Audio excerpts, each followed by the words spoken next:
Reliever Roundup and Bullpen Bonanza is brought to you by Sport Relay. Honest, unbiased, and apolitical. Sport Relay, your connection to the diamond. And by A Complete History of the Major League Baseball Playoffs, Volumes 1 and 2, by Evan Thompson. Relive the glory. A Complete History of the Major League Baseball Playoffs. This week on Reliever Roundup and Bullpen Bonanza, a special May-only edition of Deadbolt Delivered. The May Team Power Rankings. The May Relief Cores of the Month, plus the biggest plunges and the most improved. And yes, in that case, it was correct to pronounce the S in core because it was plural, not singular. The May Individual Power Rankings. The May Relievers of the Month, plus the biggest plunges and the most improved. And a visit with our special guest, national writer Anthony Castrovince from MLB.com. Don't go away! Reliever Roundup and Bullpen Bonanza begins now.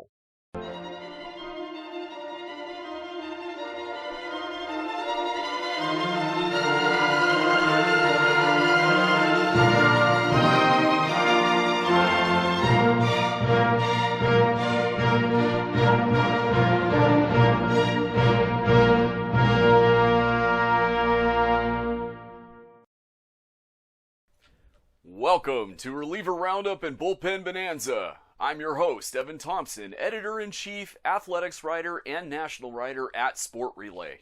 I also wrote these two books, A Complete History of the Major League Baseball Playoffs, Volume 1, Pre-Divisional Tiebreakers through 1976, and Volume 2, 1977 through 1984.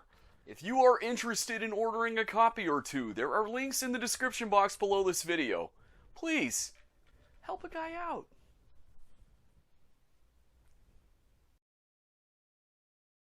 Welcome to our monthly awards episode for May. We will focus solely on the happenings around Major League Baseball relief pitching during the month of May.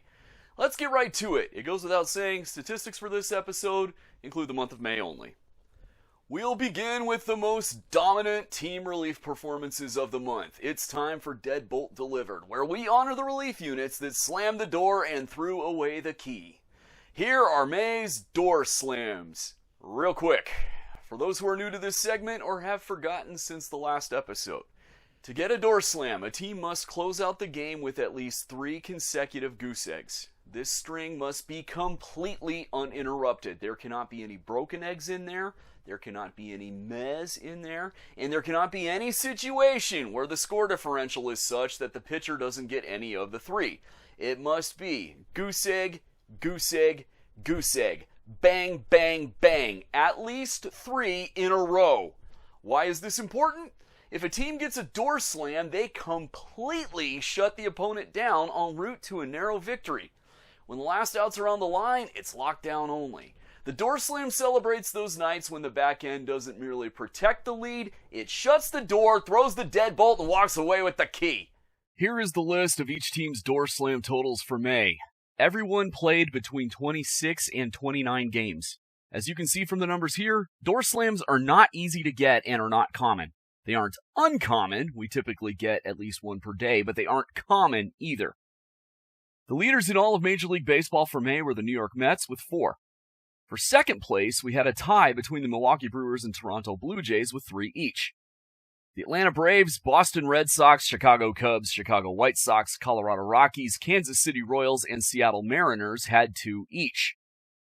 The Athletics, Baltimore Orioles, Cincinnati Reds, Cleveland Guardians, Detroit Tigers, Houston Astros, Los Angeles Angels, Minnesota Twins, Philadelphia Phillies, Pittsburgh Pirates, San Diego Padres, St. Louis Cardinals, and Washington Nationals each had 1.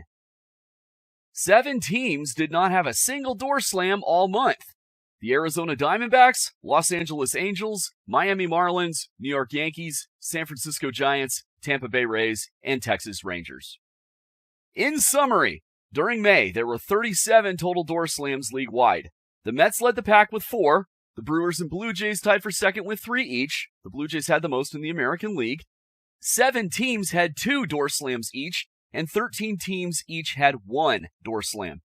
The National League had 20 door slams, the American League had 17. 12 National League teams and 11 American League teams had at least one.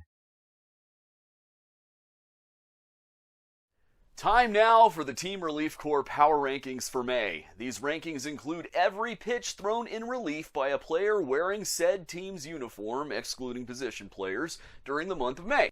This table shows the scoring breakdown. Teams are ranked in clutch, run prevention, base runner prevention, and command, weighted as shown.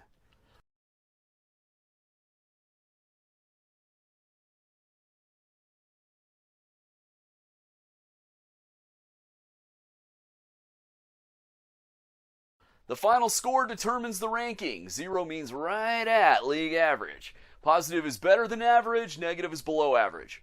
A score of 100 means the team is 100% better than league average. A score of 50 is 50% better. A score of negative 50 is 50% lower, and so on.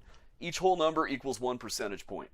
We will start with the number 30 team and work our way to number 1. American League teams will appear in red, National League teams in blue. The first number in parentheses after the team name is their rank within their respective league. The number after the comma shows the change in their major league rank from the March-April rankings to these May rankings. Here we go! One team is especially grateful that May is over, dropping 28 spots to 30th with negative 27.9, the Cincinnati Reds. 5 teams make up Pray for a Blowout win, falling 17 places to 29th with negative 15.6, the Texas Rangers. Dropping 24 spots to 28th with negative 14.37, rounded to negative 14.4, the Baltimore Orioles. Falling 6 places to 27th with negative 14.36, also rounded to negative 14.4, the Detroit Tigers. Climbing 2 spots to 26th with negative 12.70, rounded to negative 12.7, the San Francisco Giants. Dropping 1 place to 25th with negative 12.67, also rounded to negative 12.7, the Los Angeles Angels. 3 teams fall under stock up on Tums. Rising 6 places to 24th with negative 7.8, the Washington Nationals. Dropping 1 place to 23rd with negative 7.0, the New York Yankees.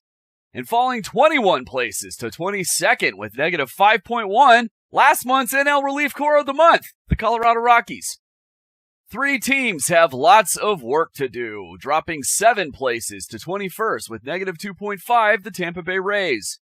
Falling 3 spots to 20th with 0.4, the Kansas City Royals. And climbing 4 places to 19th with 1.2, the Chicago Cubs. 3 teams came in as slightly below average. Falling 8 places to 18th with 5.5, the Miami Marlins. Rising 1 spot to 17th with 6.3, the Philadelphia Phillies.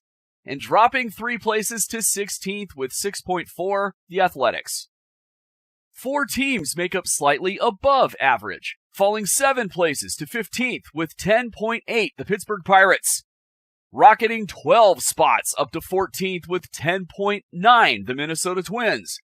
Dropping 8 places to 13th with 12.7, the Atlanta Braves. And falling 3 spots to 12th with 13.0, the Arizona Diamondbacks. 1 team sits in the decent, soaring 14 places to 11th with 18.0, the St. Louis Cardinals. 3 teams compose the good, falling 7 places to 10th with 21.6, the Seattle Mariners. Jumping 10 spots to 9th with 22.0, the Chicago White Sox. And rocketing 21 places to 8th with 24.8, the Houston Astros.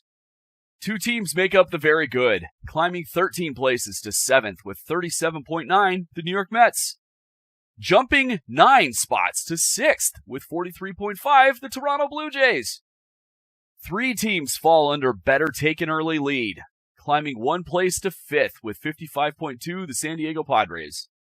Rising 3 spots to 4th with 61.8, the Cleveland Guardians. And soaring 24 places to 3rd with 62.2, the Milwaukee Brewers. And finally, our 2 outliers. Jumping 9 spots to 2nd with 99.2, the Los Angeles Dodgers. And rocketing 15 places to take over 1st with 102.9, the Boston Red Sox. The biggest gainers this month are the Brewers, up 24. The Astros up 21, the Red Sox up 15, the Cardinals up 14, and the Mets up 13. The biggest drops came from the Reds, down 28. The Orioles down 24, the Rockies down 21, the Rangers down 17, and the Braves and Marlins each down 8. Before we end this segment, here's a look at May's scatter plot. And now the month-by-month bar graph.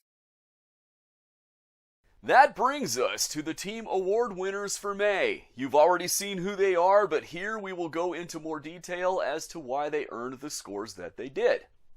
First, the American League Relief Corps of the Month, the Boston Red Sox.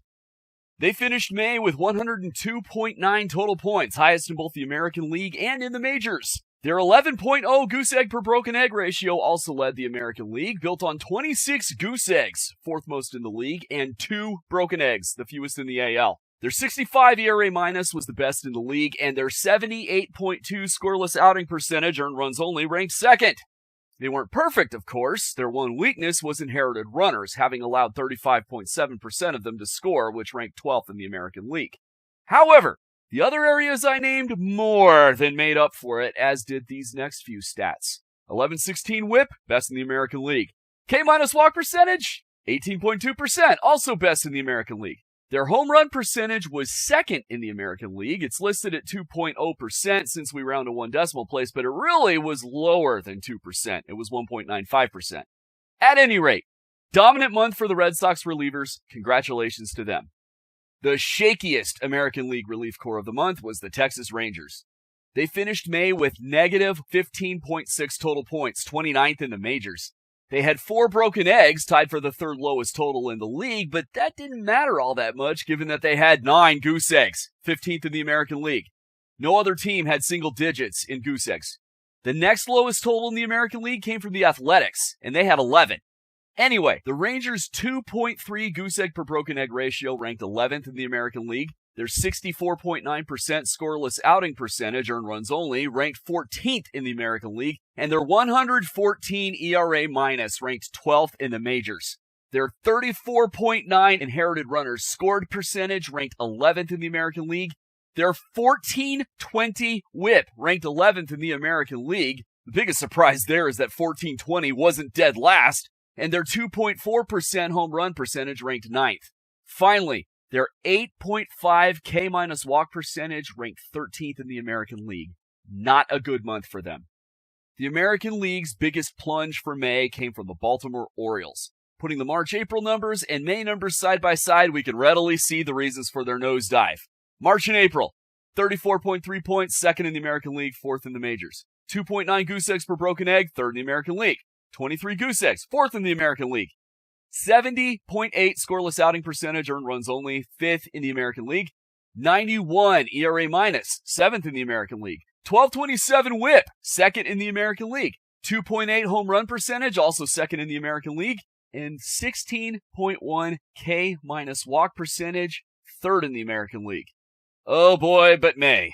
Negative 14.37 points, 14th in the American League, 29th in the majors. 2.0 goose egg per broken egg ratio, 13th in the American League.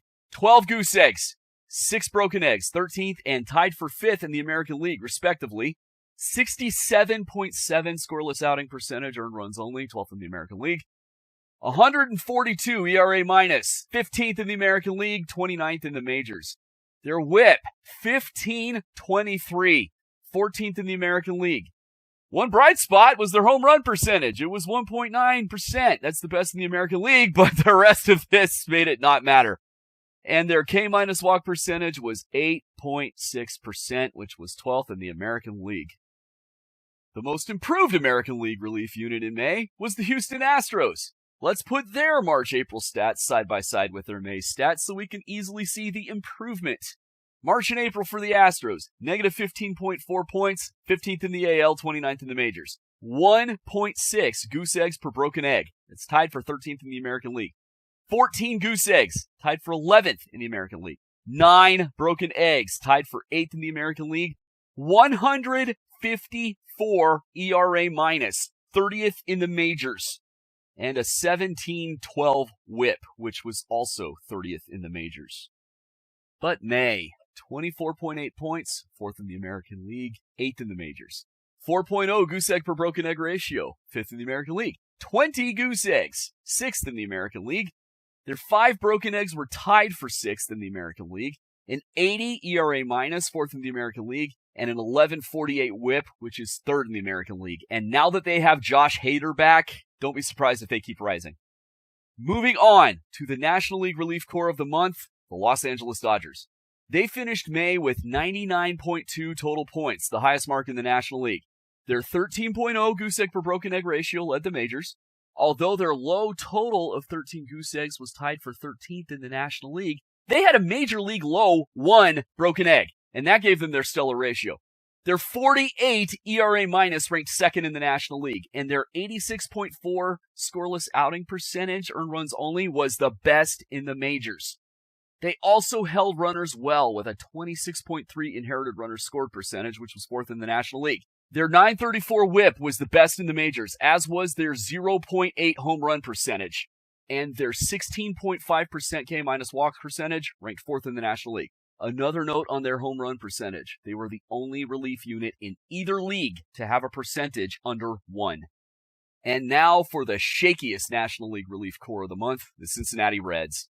They finished May with negative 27.9 total points, by far the lowest mark in the majors. In fact, it's nearly twice as negative as the next lowest, which is the negative 15.6 score of the Rangers. Their 1.6 goose eggs per broken egg ratio ranked 15th in the National League. They had 16 goose eggs, which were tied for 9th in the league and were more than the Dodgers had. However, they also had 10 broken eggs, the second highest total in the majors. They had more broken eggs than the Rangers had goose eggs, which really is an indictment of both teams. And the rest of it doesn't get any better. 59.4 scoreless outing percentage, earned runs only, 14th in the National League. 157 ERA minus, worst in the majors, and 15 points higher than the next worst.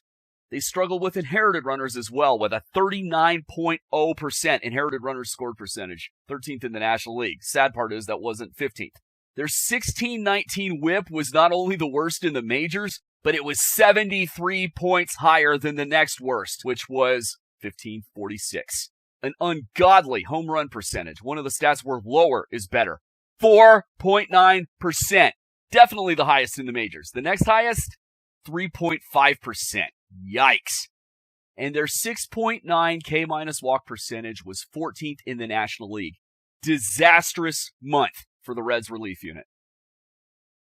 The Reds also had the National League's biggest plunge for May. Look at this. We've put the May stats on the right. We don't need to go over them again. They'll just be there for you to read as we go along. Check out March and April. 51.2 points, 2nd in the National League and in the majors. 5.5 goose eggs per broken egg, 3rd in the National League. 33 goose eggs, 1st in the National League. Their May total was less than half that. 6 broken eggs, which was tied for 7th in the National League.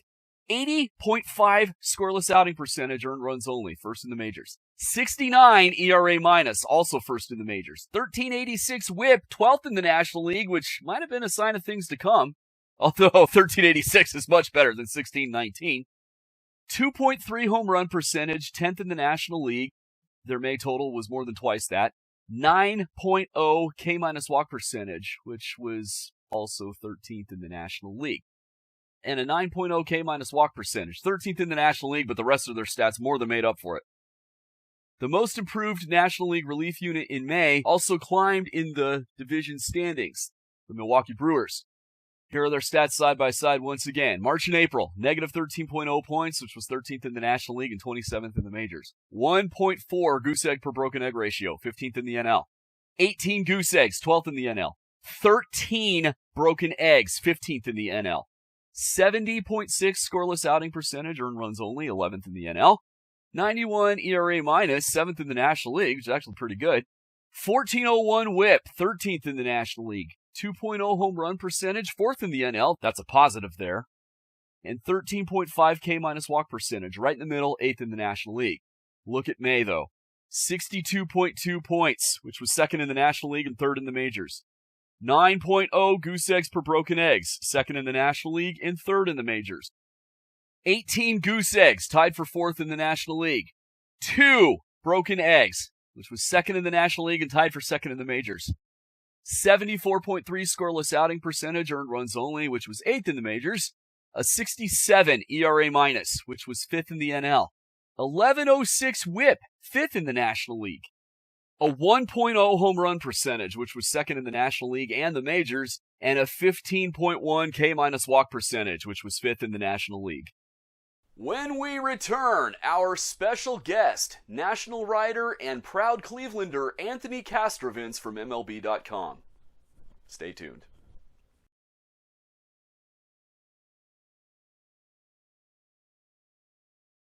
Welcome back to Reliever Roundup and Bullpen Bonanza. With me is a good friend and a great baseball mind, the one and only Anthony Castrovince, the most Cleveland guy I know. Anthony, welcome back to the show. Good to be back, Ev. A baseball mind is a dangerous thing. Sometimes it's the only part of my mind that works, but it works well. Yes. And the most Cleveland guy I know is, with apologies to Bernie Pleskoff, but you do have the narrow edge over Bernie. Yeah, he left, so he doesn't count. We love you, Bernie, if you're watching. Anyway, Anthony is a national writer for MLB.com, but he does see a lot of the Guardians. So, the Guardians were number one for Team Relief Corps power rankings for May until Sunday, when they had one of the all-time epic broken axle collapses you'll ever see in one single half inning. So, Anthony, tell us about that game, your experience there covering it and afterwards. Well, that's the thing. I was there, but I wasn't covering the game specifically. I was doing some national stuff and, unrelated to that specific result. And, as so often happens, I'm out of there to beat traffic. I'm out in the 4th, 5th inning to head home and listen to it on the way home. And so much like Tanner Bybee, I left with the lead. And it was very short. I mean, it was actually impressive how quickly it fell apart after I left. So, that's just the sign of baseball, where this bullpen has really been a real strength of the team, as tends to be the case, but particularly in the last month and a half, the last 6 weeks or so. But when it goes bad, man, it can go bad in a hurry. And that one really got away from them and cost them a series, a weekend series that they could have won. So, even guys who are on a heater can have a clunker. It just goes to show. Yeah. Does a voter know that you left right before the disaster? I've missed voter a lot this year. I'm having one of those. Sometimes you just have in my role, you sometimes run into these weird streaks where I'm at the ballpark, but everything's happening at the same time, and I'm in the visiting clubhouse when he's doing his thing. So I've barely seen Steven vote this season. It's just been one of those years. Oh, okay, because he might have forbidden you from leaving. Yeah, I know. Yeah. After that. So, let's talk a bit more about the Guardians, Penn. They, like I said, they were number one in the May power rankings until the disaster Sunday. That put them in second behind the Red Sox, who actually were the team that got to them. So, what have you seen specifically from the Guardians? Any guys you want to highlight? Anything like that? Well, I mean, you start with Cade Smith just as a function of him anchoring things, and you can't overstate how difficult it was for him last year, thrust into the 9th inning. I mean, this guy's been lights out basically since he first debuted at the beginning of the 2024 season. And then last year, with Emmanuel Clase's suspension, all of a sudden they don't have a closer. And Cade Smith was a natural for the role and was trending that way generally in his career. He just didn't expect it to happen overnight like that. And to his immense credit, the bullpen was a lockdown force flowing from him in the last couple months of last season. And that's how they were able to overtake the Tigers with this historic comeback. This season, Cade Smith got off to a slower start, but he's locked in again. This is one of the best closers in the game. I believe he's already closing in on top 10 career saves for the franchise, which says a lot about him and maybe about the franchise as well. But he's got 20 saves already, and everything stems from that. If you have a guy in the 9th inning that you can trust, you can build roles in front of him. The big X factor for the Guardians of late is Eric Sabrowski's injury, because he had really, and your stats for American League setup men, he's there at number one for the month of May in your point ranking system here, Evan. And they lose him to elbow inflammation, and that's not something to mess around with. That's not a guy to mess around with. He's had 2 Tommy Johns in his life, so they were very quick to put him on the shelf. And they don't think it's structural or serious, but they definitely want to be careful with him. So they're without Sobrowski for the time being, and that affects everything, because now, and not that this wasn't exactly true before, but you're one bad Cade Smith series or week away from this bullpen complexion looking completely different. And Colin Holderman was part of that implosion against the Red Sox. He's been very good for them, but they just feel a little bit on thin, shaky ground, because they are so dependent on Smith in the ninth, and guys are kind of not oriented in the perfect roles as currently constructed with Sobrowski out. So, and that also the rotation plays a role in that, right? I mean, they're not getting tremendous length from Parker Messick or Slade Ciccone, Joey Cantillo. They're not getting they have a very good rotation, but they're not getting a lot of length from it in general. Tanner Bybee. So this could be a team that's in the market for bullpen help. It could be a team that's just aggressive at the trade deadline in general, because of where they're at, where the division is at, where their farm system is at, and this being perhaps a special opportunity. But the bullpen could be an area of need come trade deadline time. Deadline time. Do you think they would go for a middle guy? Because they seem to be pretty set in the back end. That's probably most likely, just because how it is. It gets competitive. It's something that every contender needs in some measure, and they're not the team to necessarily go out and outbid people.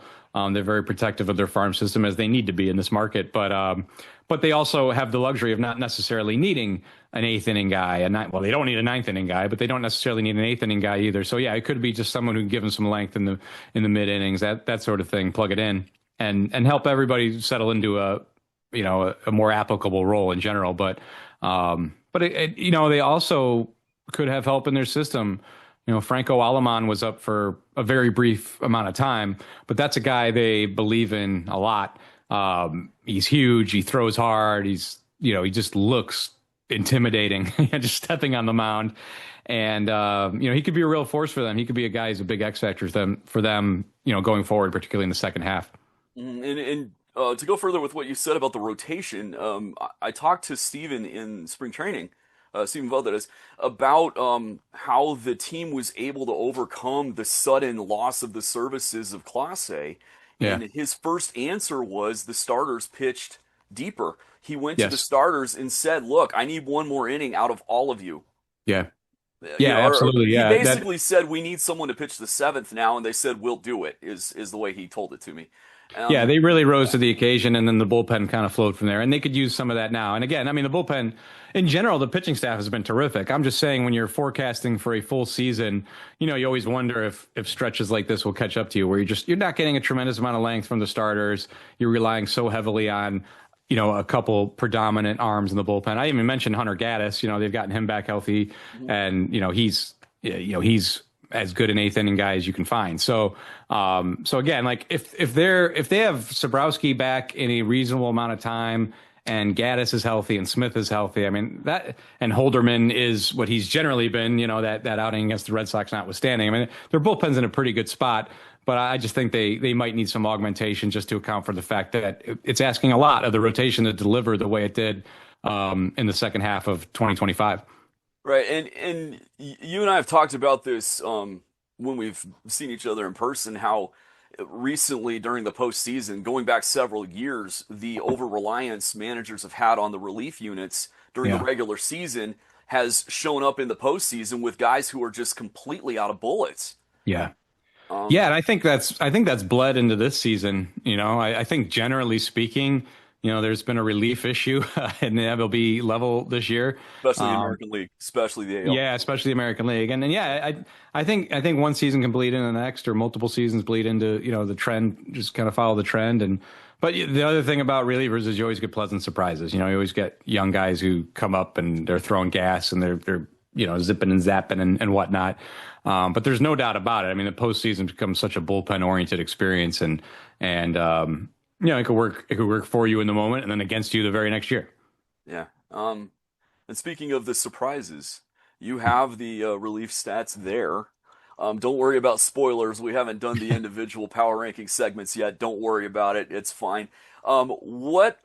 Let's talk about those surprises. What were some surprises there that really stuck out to you? Well, for one, and this bridges off what we just talked about, Louis Varland is a source of fascination for me because that guy pitched, it felt like every Blue Jays game of the postseason. He set the record for appearances, and he was fantastic for them. I mean, what a great trade deadline pickup, and they had multiple years of control. And, you just assume there's going to be some lag effect from. I think he pitched in some games for other teams in the postseason. That's how often I saw that guy. I forgot what it was like to watch a game that Louis Varland didn't pitch in by the end of October there. But not only has there not been a lag effect, he's been able to post up, but he has just been sensational.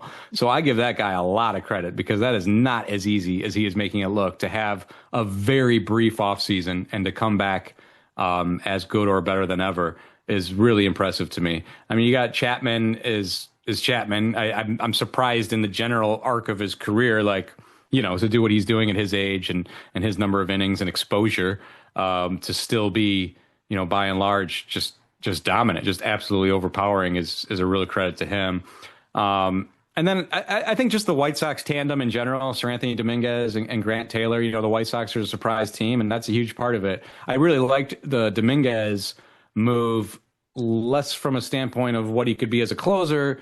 I didn't necessarily see him as an uber great closer, but I did see the value of getting a guy who's maybe undervalued in free agency and for a rebuilding club, not letting games get too lengthened away from you, putting yourself in better position to nail down leads late and not having to constantly be facing the best bullpen arms of your opponent. Those things are a lot over the course of the season. But this is better than expected. He's really been a really good closer for them for the most part.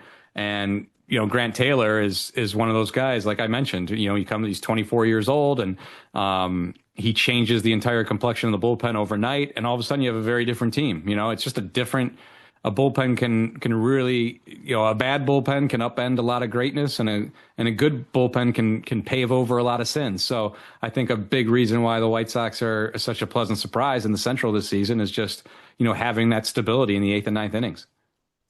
Yeah, and Grant Taylor, I gotta admit I was just like, where did this guy come from when I saw him constantly showing up in the leaderboards for setup, man? I mean, for this month, he's 5th, and for the season, he's been in the top 10 over and over again in our power rankings.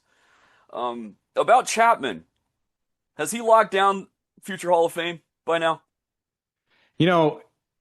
I think so. I mean, you can't tell the story of MLB and that role over the last 16 years without Aroldis Chapman, Now, of course, it's the Hall of Fame and you get into the character issues and all that stuff. And I kind of throw my hands up on all that because it's so the moral authority you have to be a Hall of Fame voter anymore is so difficult. But yeah, I mean, just generally, I'm a big believer in just the Hall of Fame representing the best of individual eras. And, I mean, how do you statistically, how do you argue against Aroldis Chapman? He's been in not just a great closer, but an important one, on some important teams. Right. And what he meant to the Cubs in 2016, for instance. I mean, that jumps off the page. Gosh, yes. And the longevity now is just incredible. So yeah, I definitely lean towards him being a Hall of Fame closer, but I do think it could be a complicated conversation, as is often the case when that ballot comes out. There's only 9 of them in. Right. And so I think we argue more over closers than just about anyone. And one time I mentioned that and somebody said, but the postseason home runs he gave up. And my counter was this. Okay, there's 9 Hall of Fame closers. Do you know how many never gave up a postseason home run? And he didn't know. And I said 1, Hoyt Wilhelm, and he only pitched in 3 or 4 games in the postseason. That's it. Every single other one gave up at least one, some of them very epic. Mariano Rivera, I mean, gave up one of the most important home runs in Cleveland history to Sandy Alomar in '97. So, I mean, and of course, Jay Payton. Don't want to take away from Jay Payton, but yeah. Well, and the broader context will just be, there's, like you said, there's 9 relievers in the Hall of Fame, but it's a different thing to be a reliever from the 80s versus today. I mean, the game is more relief oriented. So shouldn't the Hall of Fame over time represent that? Shouldn't we have more relievers from this era than perhaps previous eras because they're just impacting the game in a broader sense? So, Chapman's already top 10 in saves, but there's more to it than saves, of course. But yeah, I think he's going to have a very strong case by the time he's done. Yeah, I think his whip is really, really good in comparison to the other guys too. And you and I have talked about how important whip is to relief pitching. Because if you don't have base runners, you don't give up runs. That tends to happen. Are there any teams that have surprised you in the negative sense? Oh boy, the Rays, for as good as they are, I don't think they necessarily have the bullpen that they traditionally. They always seem to find a bullpen somehow, right? And many times it's not the same bullpen that they started the season with. Like the cast completely changes by July, right? But and maybe some of that's bad luck. But Jared Weaver's been. Luke Weaver's been great for the Mets, but their bullpen. I can't say I'm like shocked by that because of it's a different complexion, but it hasn't been a strength like it needs to be. They did come in 4th in the National League in May though, so is that right? Okay, they are moving in the right direction. But yeah, their March and April was terrible. I think the big one is the Tigers, where that was their identity. It was pitching chaos and piecing it together. And yeah, they went about it a different way this year. With Tarek Skubal and like beefing up the rotation with Fromber. But, you lose Tarek Skubal, it's going to impact everything. So it's not entirely the reliever's fault, but it's not the strength it once was, right? That team looks a lot different when they can't mix and match like they used to. They're now one of the worst teams in baseball, which is crazy. So that's probably one I'd circle. Yeah, I remember at the winter meetings, Kyle Finnegan signed that really nice extension, and he earned it definitely with how he pitched down the stretch. Yeah. And then, like, right before we were leaving, all of a sudden they signed Kenley Jansen, and I was like, oh my gosh, they're getting guys just for the sake of getting guys. This is going to be ridiculous. I didn't love that one. I mean, in that ballpark, maybe I thought, maybe Kenley and Comerica, but yeah, that didn't feel like, the move of a wily team. They've been able to piece together some really good pitching staffs, and not in that way. They're not like the bringing in a retread guy like that. So yeah, I didn't love that move. Well, that's about all I got for you. Do you have anything to promote?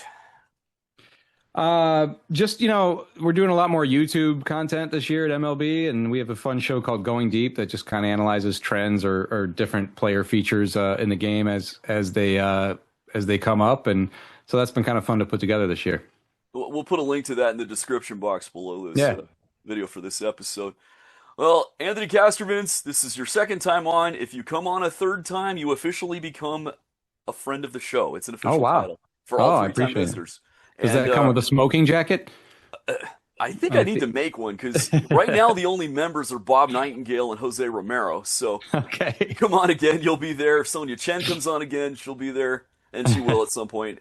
Thomas Harding is also at 2 visits. So, all right. And Martin Gallegos. So we're getting close there. Anyway, if you've had Thomas Harding twice, then I'll never be your most handsome guest. So he's got that. We love you, Thomas.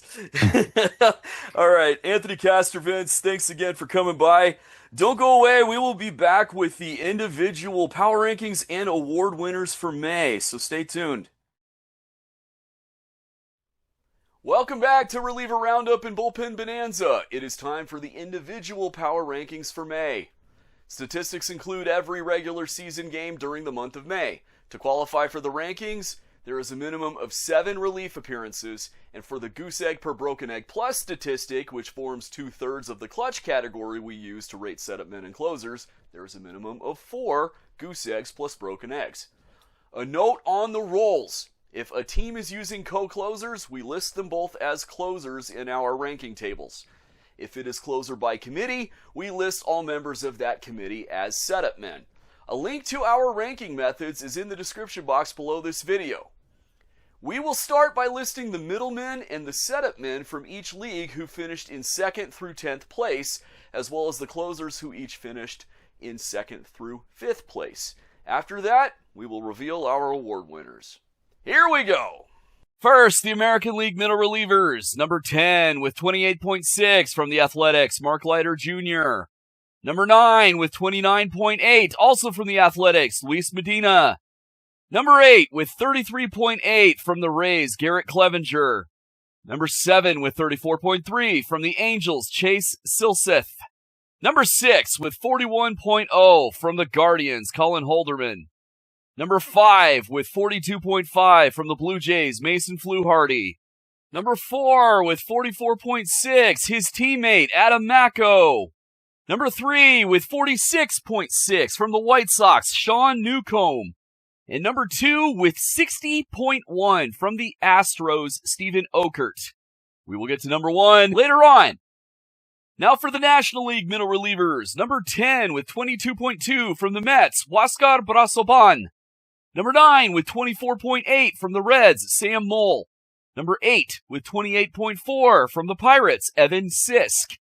Number 7 with 28.5 from the Phillies, Orion Kerkering. Number 6 with 30.7 from the Diamondbacks, Jonathan Loaizaga. Number 5 with 36.4 from the Dodgers, Alex Vesia. Number 4 with 37.7 from the Marlins, Anthony Bender. Number 3 with 40.4 from the Dodgers, Kyle Hurt. Number 2 with 46.4 from the Diamondbacks, Brandon Garcia. And number 1 we will get to later. Now for the AL setup men. Number 10 with 76.2 from the Twins, Anthony Banda. Number 9 with 82.0 from the Royals, Daniel Lynch IV. Number 8 with 87.0 from the Red Sox, Justin Slayton. Number 7 with 94.2 from the Guardians, Hunter Gaddis. Number 6 with 98.6, that sounds normal, from the Mariners, Jose A. Ferrer. Number 5 with 101.6 from the White Sox, Grant Taylor. Number 4 with 105.6 from the Rays, Ian Seymour. Number 3 with 117.4 from the Red Sox, Garrett Whitlock. And number 2 with 118.2 from the Angels, Sam Bachman. We'll get to number 1 later. Now for the National League setup men. Number 10 with 58.8 from the Mets, Brooks Raley. Number 9 with 60.4 from the Reds, Graham Ashcraft. Number 8 with 66.0 from the Braves, Robert Suarez. Number 7 with 73.3 from the Marlins, Michael Peterson. Number 6 with 75.6 from the Dodgers, Will Klein. Number 5 with 76.2 from the Padres, Adrian Morejon. Number 4 with 81.0 from the Cardinals, Jojo Romero. Number 3 with 91.9, also from the Padres, Jason Adam. And number 2 with 92.3 from the Cubs, Jacob Webb. We'll get to number 1 later. To the American League closers, number 5 with 92.1 from the White Sox, Sir Anthony Dominguez. Number 4 with 97.8 from the Orioles, Rico Garcia. Number 3 with 126.1 from the Blue Jays, Lewis Varland. And number 2 with 156.6 from the Guardians, Cade Smith. And finally, the National League closers.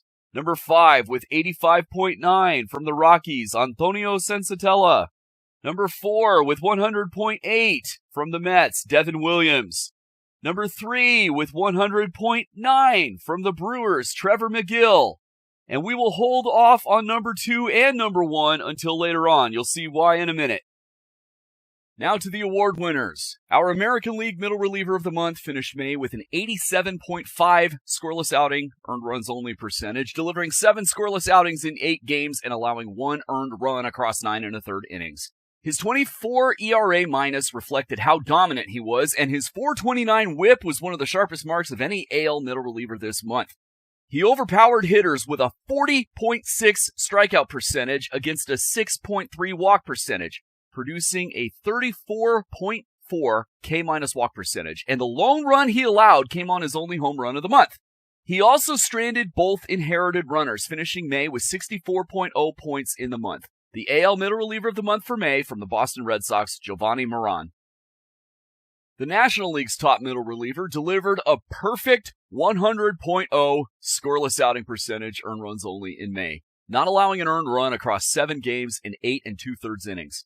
Obviously, that gave him a 0 ERA minus. He had a .923 whip, struck out 24.2% of the hitters he faced, walked 3.0%, and finished with a 21.2 K- walk percentage, issuing 1 walk the entire month. He did not allow a home run, and he stranded his lone inherited runner, closing May with 49.1 points for the month. From the Los Angeles Dodgers, your National League middle reliever of the month for May is Jack Dreyer. Turning now to the American League setup man of the month. He held opponents scoreless in all 9 of his May appearances. Yes, it was over 7 1/3 innings, but even knowing that, the following numbers still barely look real. 0 earned runs, 0 home runs, and 0 hits. He delivered 7 goose eggs without a single broken egg, giving him an infinite goose egg per broken egg ratio, and posted a .955 whip despite an alarmingly high walk rate. His strikeout profile was outrageous, a 58.6% K rate, which even with a 24.1% walk rate still gave him a 34.5 K- walk percentage. And for good measure, he stranded all 5 runners he inherited. No one crossed the plate with this man on the mound at all during the entire month. This combined to give him 143.1 points for the month. Second place, as you saw earlier, was 24.9 points behind him.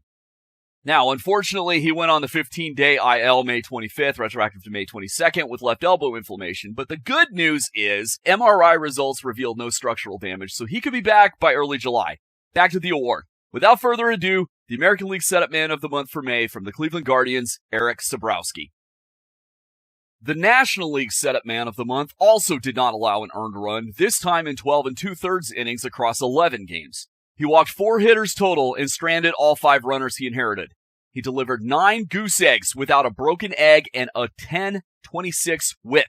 Additionally, he had a 23.5 K- walk percentage from striking out 31.4% of the batters he faced and walking 7.8% of them. This all gave him a total of 140.8 points. Our National League setup man of the month for May from the New York Mets, Luke Weaver. Turning now to the American League closer of the month, someone you've definitely heard of. Across 10 innings in 10 games, he did not allow an earned run or a home run. Obviously, that means he went 10 for 10 in scoreless outings for a perfect 100.0 scoreless outing percentage. He gave up 4 hits and 4 walks all month. This helped lead to 9 goose eggs, no broken eggs, and an 800 whip. He posted a 28.2 K- walk percentage after striking out 38.5% of the batters he faced and walking 10.3%. With 161.5 points, your AL closer of the month for May from the Boston Red Sox, Aroldis Chapman. He did not allow a home run or even an earned run across 9 2/3 innings in 9 games. Obviously, again, this meant he was 9 for 9 in scoreless outings for a perfect 100% scoreless outing percentage, earned runs only. He gave up 4 hits all month, stranded all 5 inherited runners, and delivered 9 goose eggs with no broken eggs. Despite his 19.0% walk rate, he still had a 28.6 K- walk percentage thanks to an absurd 47.6% strikeout rate. He also had a 1241 whip, which is high for him, but terrific for mere mortals. With 141.6 points in May, your National League closer of the month for May, from the San Diego Padres, Mason Miller. Honorable mention for the National League closer of the month was the runner-up, Gregory Soto of the Pittsburgh Pirates. We gave him this honorable mention and are highlighting him because Miller beat him by 0.4 of a point. Now for Soto's numbers. He tossed 13 innings across 12 games. 10 of those 12 were scoreless for an 83.3 scoreless outing percentage, earned runs only. He gave up 3 earned runs all month, walked 5, and surrendered 4 hits. However, none of those hits were home runs. He stranded all 6 runners he inherited and locked up 10 goose eggs against no broken eggs. His whip, look at this, 692. His K- walk percentage was 14.3% after striking out 24.5% and walking 10.2%. This all gave him a May total of 141.2 points. Congratulations to Soto. And to the rest of the National League, if the Pirates are ahead in the late innings, be afraid. Be very afraid. Now, for the biggest plunges and the most improved. First, the American League's biggest plunge for May. That was Jack Perkins of the Athletics, who has since been moved back to the rotation. Like we've done with all the other month-to-month comparison awards, we will put his March and April stats and his May stats side by side. And remember, these are for relief appearances only. March and April for Perkins. 8 goose eggs versus no broken eggs. 7 scoreless outings, 8 games in relief. 84.6 scoreless outing percentage, earned runs only. 4 earned runs in 13 1/3 innings pitched. 11 hits, 3 walks, 2 hit batsmen, 55 total batters faced. A 1050 whip. A 25.4 K- walk percentage, coming from 30.9 strikeout percentage and a 5.5 walk percentage. 126.4 points, the number 2 AL setup man. But May, 1 goose egg versus 3 broken eggs. That's an 0.3 goose egg per broken egg ratio. 3 scoreless outings out of 9 games in relief. That's a 33.3% scoreless outing percentage. 13 earned runs across 14 2/3 innings pitched in relief. 16 hits, 4 walks, 4 hit batsmen, 70 total batters faced, a 1364 whip, which is barely above average, but compared to 1050, that's a big difference. 17.1 K- walk percentage from 22.9 K percentage and a 5.7 walk percentage. That's showing his higher whip came from all the hits he gave up. Negative 39.7 points. That's a 166.1 point drop. The biggest plunge in the National League came from Tony Santillan of the Reds, and his fall was so steep that it looked like 2 completely different pitchers. March and April, 10 goose eggs versus 1 broken egg. 10.0 goose egg per broken egg, obviously. 13 scoreless outings, earned runs only, out of 14 games in relief. That's a 92.9 scoreless outing percentage. Really, really, really good, considering the average is typically in the low 70s. 3 earned runs across 13 2/3 innings pitched, 1098 whip, 15.1 K- walk percentage, 28.3 K percentage, and 13.2 walk percentage. 154.4 points. Remember, he was the National League setup man of the month for March and April. But May, different animal. 4 scoreless outings out of 11 games in relief. That is a 36.4 scoreless outing percentage. Yeah. 11 earned runs across 9 innings pitched. 6 home runs out of 46 total batters faced. That's a 13.0 home run percentage. 1 goose egg versus 4 broken eggs. That's a 0.3 when you round to 1 decimal place, goose egg per broken egg ratio. A 21-11 whip. My goodness. All combining to give him negative 76.7 points. That's a 231.1 point drop, one of the largest we've ever seen. Now for the better news. The most improved reliever in the American League. In March and April, this man had 2 goose eggs and 2 broken eggs for a 1.0 goose egg per broken egg ratio. He had 13 earned runs in 11 games in relief across 9 1/3 innings pitched. 3 scoreless outings total for a 27.3 scoreless outing percentage, earned runs only. 11 hits, 15 walks. Wow, 15 walks. 4 home runs, 53 total batters faced. That's a 7.5 home run percentage, by the way. 27.86 whip. All for a grand total of negative 68.4 points. But May, 5 goose eggs versus 1 broken egg. That's a 5.0 goose egg per broken egg ratio. 1 earned run total the whole month. In 10 games of relief across 9 innings pitched. 10 minus 1 means 9, so 9 scoreless outings, earned runs only, for a 90.0 scoreless outing percentage. 4 hits, 7 walks, no homers out of 39 total batters faced.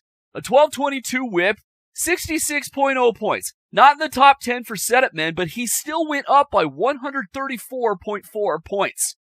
Your most improved American League reliever in the month of May, from the Houston Astros, Brian Abreu. And finally, the most improved reliever in the National League. In March and April, he had no goose eggs and 1 broken egg. That's a 0.0 goose egg per broken egg ratio, obviously. 6 earned runs in 13 games in relief across 10 2/3 innings pitched. 9 scoreless outings, earned runs only. That's 69.2%, which is a little bit below the league average. 16 hits, 6 walks, 3 homers out of 52 total batters faced. That home run percentage is 5.8%. Not a good percentage. A 20.63 whip. Holy cow. 11.6 K minus walk percentage from 23.1 strikeout percentage and an 11.5 walk percentage, all combining to give him a grand total of negative 20.3 points. But May, the month of May. 4 goose eggs, no broken eggs. That's an infinite goose egg per broken egg ratio. 1 earned run in 12 games in relief across 14 innings pitched. That gave him a 91.7% scoreless outing percentage, earned runs only, after going 11 for 12. That being 11 scoreless outings out of 12 appearances. 8 hits, 3 walks, 19 strikeouts, no homers in the 54 batters he faced. A 786 whip. That's almost 1/3 of what his previous month's whip was. It's a little higher than 1/3. 29.6 K minus walk percentage after 35.2 strikeout percentage and a 5.6% walk percentage. Major improvement there. That's less than half what his previous month's walk percentage is. That gave him 92.3 points total for the whole month. That's a 112.6 point gain. Your most improved National League reliever in the month of May from the Chicago Cubs, Jacob Webb. That concludes this installment of Reliever Roundup and Bullpen Bonanza from Sport Relay. Join us next time when we will go through weeks 10 and 11. I'm Evan Thompson. Thanks for watching, and we will see you then. Thank you for watching this episode. If you enjoyed it, please give it a like. Click subscribe so you'll never miss an episode of this show or of our other show, Trade Trees. Tell your friends and baseball contacts. If you haven't done so yet, consider buying my books, A Complete History of the Major League Baseball Playoffs, Volume 1 and Volume 2. There are links in the description box below this video. And finally, bookmark and regularly visit sportrelay.com. Until next time, this is Evan Thompson saying so long for now.